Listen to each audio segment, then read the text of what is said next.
It is my opinion that you do not really understand the concept of banking. All the banks are broke.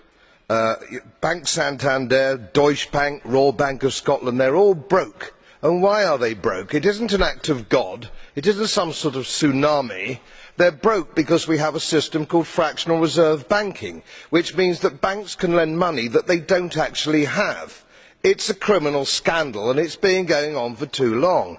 To add to that problem, you have moral hazard, a very significant moral hazard from the political sphere.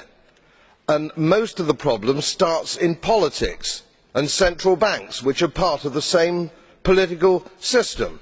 We have counterfeiting, sometimes called quantitative easing, but counterfeiting by any other name. The artificial printing of money, which if any ordinary person did, they'd go to prison for a very long time.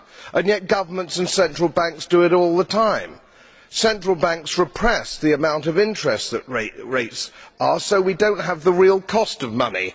And yet we blame the real retail banks for manipulating LIBOR. The sheer effrontery of this is quite astonishing. It's central banks that manipulate interest rates, Commissioner. And plus, underneath all this, we talk loosely, in a rather cavalier fashion, do we not, about deposit guarantees. So when banks go broke through their own incompetence and chicanery, the taxpayer picks up the tab. It's theft from the taxpayer.